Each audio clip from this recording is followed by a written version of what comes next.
tuntutan yang ada, ya dia jelas akan tertinggal. Nah inilah hikmahnya pandemi itu di situ.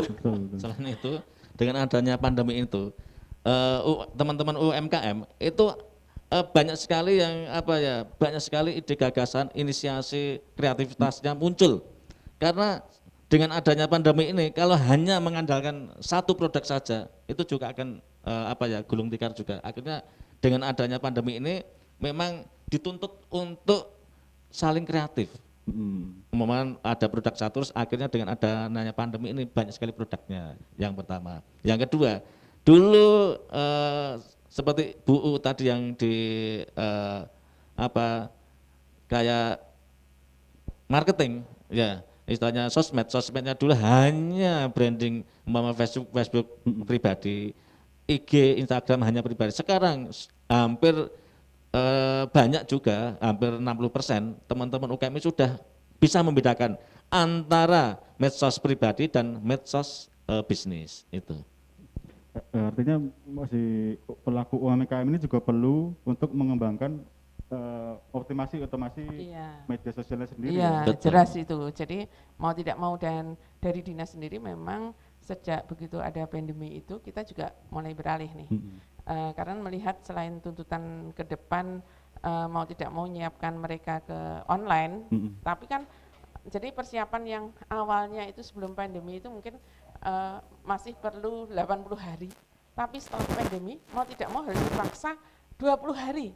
Nah, otomatis dinas itu banyak mengalihkan sasaran-sasaran pelatihan ke arah dukungan untuk tadi penyiapan pemasaran online. Nah, tentu saja dinas pun juga melakukannya secara online juga, karena kan kondisi saat ini juga sangat rawan untuk kita berkomunikasi tatap muka kan gitu. Nah, dari mulai itu kan dia sudah terbiasa nih bagaimana memanfaatkan media-media online gitu. Ya, karena saya di redaksi begitu beberapa waktu belakangan ini saya sering mencoba melihat tren pembaca, kemudian kontennya seperti apa. Sebenarnya banyak sekali pasca pandemi ini tentang pendampingan UKM, kemudian mengenai sebenarnya yang paling banyak dibaca itu bantuan dan lain sebagainya begitu. Nah, ini saya ingin bertanya nih ke Bu Ut, karena dari Dinas Koperasi dan UKM Sleman begitu, kira-kira apa saja langkah-langkah dari dinas, mungkin ada program-program apa ke depannya untuk bisa memperkuat, karena UKM ini sebenarnya bisa jadi penopang perekonomian negara begitu ya. Betul. Kalau misal UKM sudah terseok-seok, kayak ini akan sangat signifikan sekali efeknya begitu. Dari Sleman sendiri ini ada program apa saja begitu selain pameran virtual begitu, kemudian apa langkah-langkah ya ke depannya yang akan dilakukan begitu Bu? Ya, jadi kalau kita memang ya bukan hanya mungkin bisa menjadi ya, tapi memang sudah UMKM itu memang menjadi penopang perekonomian. Jadi dinas pun juga permasalahan UKM itu kan tidak hanya pada pemasaran tapi juga permodalan. Nah, melalui APBD Sleman pun juga memberikan kesempatan bagi UMKM yang memang membutuhkan modal bisa mengakses ke sana. Bisa lewat langsung pribadi, bisa juga lewat kalau dia tergabung koperasi dengan koperasinya kan gitu.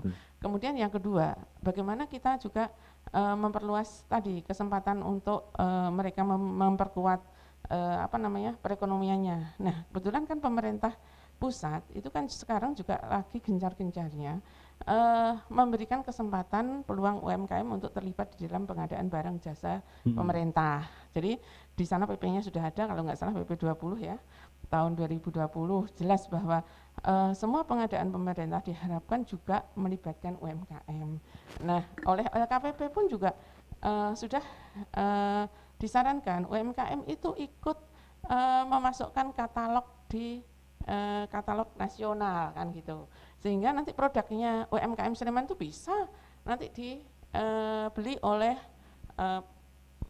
jajaran pemerintah misalnya di luar Jawa dan sebagainya. Nah, kemudian yang terakhir juga kemarin barusan juga ternyata produk UMKM ini juga bisa masuk di dalam kebetulan ada vendor teman-teman yang ngelola ini ya, food online itu, ada yang sudah menyiapkan aplikasi namanya pengadaan langsung yang nantinya ada 3 jenis produk, makanan, minuman, kemudian ada tiketing dan pengiriman. Nah, kemudian UMKM yang di Sleman yang sebagian besar adalah di bidang kuliner ini bisa masuk di sana, karena nanti kemarin hasil diskusi kami juga minta jangan sampai programnya ini juga tidak seiring dengan pemerintah, karena di administrasi pemerintahan ini kan juga sangat detail ya, misalnya pajaknya bagaimana. Nah, ini mereka kemarin siap untuk membenahi sehingga keberadaan UMKM di Sleman pun ini bisa nanti mengikuti atau menawarkan ke pembelanjaan pemerintah gitu. Intinya memang sebenarnya banyak kesempatan yang bisa dimanfaatkan oleh teman-teman UKM gitu ya di masa pandemi. Mungkin kuncinya sebenarnya harus bergabung nih dengan sahabat Plut nih yang sebagai mungkin bisa mensosialisasikan program-program dari pemerintah juga begitu kan, seperti itu. Dengan adanya Plut, Pusat Layanan Usaha Terpadu di Kabupaten Sleman, itu teman-teman UKM Sleman itu punya rumah kedua. Di situ kita ke sana 24 jam bisa. Yaitu di situ ada konsultan. Kalau tengah malam tapi diterimanya satpam doang. Iya, ada konsultan pemasaran, pembiayaan. Nanti enggak loh ke depan. Kita di Plut itu akan komplit nanti menjadi working space-nya. Rumah kedua, rumah kedua. Co-working space ya, co-working space nantinya. Mau tanya apa saja yang penting ada konsultan pemasaran, SDM ada, pembiayaan, kelembagaan dan SDM, produksi. Darinya semua ada di situ, istilahnya rumah keduanya senyaman-nyamannya kita datang kalau saja. Di antara sekian banyak UKM yang ada di Sleman sebenarnya berapa persen yang sudah tercover oleh Plut ataupun yang sudah bergabung, yang sudah intens berkomunikasi dengan Plut? Ini grup kita, itu kan anggota Sobat Sleman itu sekitar ada 900-an sekian sekarang. 900. Itu hampir sekarang, itu hampir setiap hari itu sekitar 30 yang datang ke konsultasi di kita di Plut Sleman.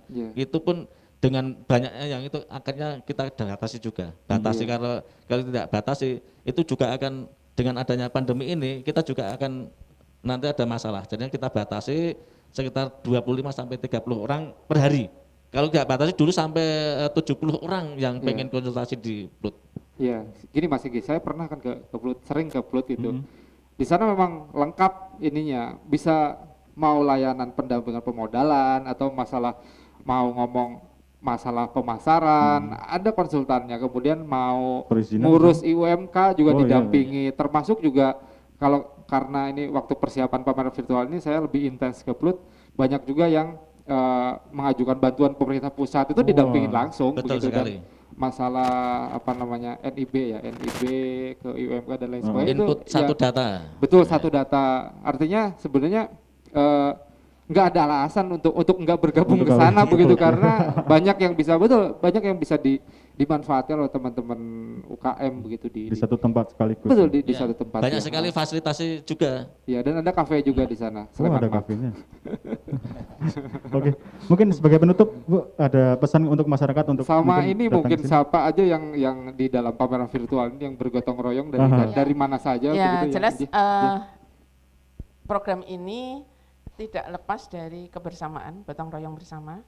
Dan oleh karena itu selain dengan teman-teman Tribun, saya mengucapkan terima kasih juga kepada Tiki, ucapkan terima kasih kita, kemudian juga BPD, DIY, BRI Sleman, kemudian PT Pegadaian DIY Jateng, kemudian juga BRI dan PDAM, kemudian Bank Pasar Sleman. Ya. Daksu, betul. Saya kira itu yang bersama-sama bergotong royong untuk menghadirkan acara ini. Tapi kami masih membuka kesempatan kalau ada pihak-pihak yang ingin bergotong royong, karena waktu kita 1 bulan masih banyak program yang bisa kita hadirkan untuk kebersamaan ini. Masih 27 hari ke depan nih. Masih lama. Masih panjang. Ya. Masih banyak waktu. Dari Pak Edi mungkin ada pesan Pak? Ya, semoga dengan adanya kondisi Sembada ini teman-teman UKM semuanya bisa terbuka wawasannya dan semoga yang belum saya mohon untuk segera bergabung dengan kita di Plut Kabupaten Sleman, alamat depan rumah Dinas Bupati. Siap. Mas Mona mungkin ada pesan? Ya semoga maju lah semuanya. Oke. Niat baik hasilnya pasti baik, saya yakin Pasti seperti ya. itu. Ya. Amin amin. Baik, Tribuners, kita sampai di penghujung acara. Semoga informasi tadi bermanfaat. Dan terima kasih untuk narasumber kita Pak Edi, Bu Ut, Mas Mona. Terima kasih. Kita nanti sampai ketemu lagi di kesempatan berikutnya. Selamat sore. Salam Tribun.